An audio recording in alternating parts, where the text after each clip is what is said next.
Why do so many people struggle with paper 2 question 4? And how do you plan for it? What's an easy way to make sure that you're not one of those people who struggle? Hello, I'm Mrs. Hollinshead and welcome to one of my walkthrough videos where I introduce an idea about something in GCSE English that you may not have considered before. Today I'm going to walk you through an easy way to maximise your marks for this part of the AQA English language exams. So, you definitely know that paper 2 is the non-fiction paper and that you have 2 texts that you need to analyse in the reading section. What you may not have realised is that this paper is not really about analysing those texts, but the people who wrote them. Now, this is an important skill because in today's world we're bombarded with people's opinions and views, and if you take time to think about who wrote it, it might stop you from being misinformed or tricked into believing something that's actually quite an extreme view or even one that's not factual. So, if we look at question 4, this is the one most people struggle with for this paper. For 16 marks, you have to compare how the 2 writers have conveyed or put across their different perspectives about a topic. So, if we look at the paper for summer 2018, this is the question.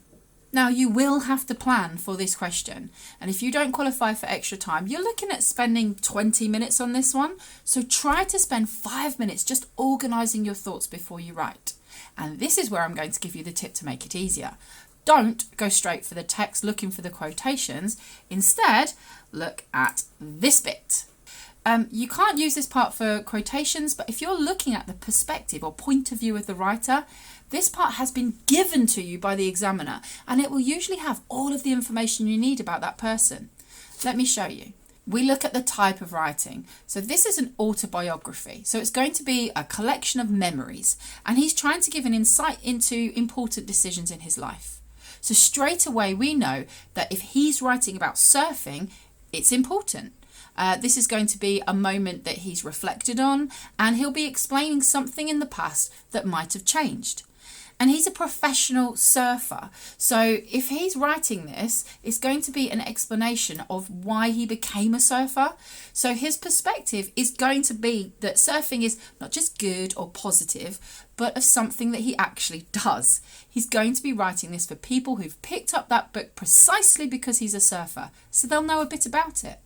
So this means what you could be looking for, a practical personal experience. So he'll actually be surfing or describing it from that experience. He'll include his emotions and reactions to surfing, and it will feel personal because he's trying to convey important things in his life. A sense of something in the past that may have changed over time, and then probably some technical details about surfboards or techniques or something like that, since he's an expert professional surfer and his readers probably know something about that. Then we look at the second person and look for comparison points. So she is writing a letter to her sister.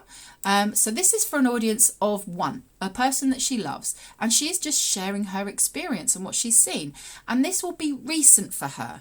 It won't be like the autobiography that was written years later.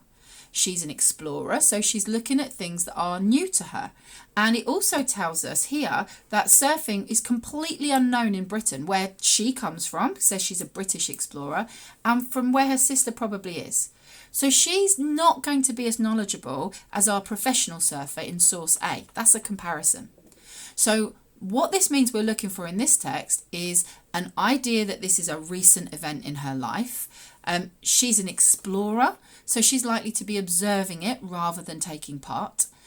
Some kind of sense of wonder or a sense that this is something new that she wants to find out about. And a sense that she knows her sister, so her audience, won't know anything about it either.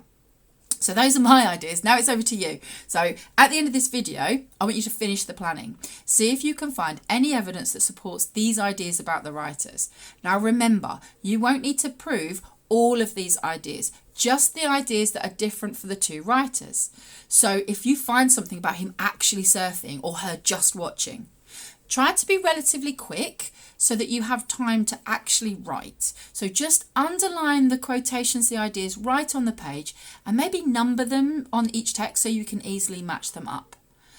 So looking and thinking about the information about the 2 writers in those boxes and then finding your quotations is your planning. And it can take 5 minutes if you practice.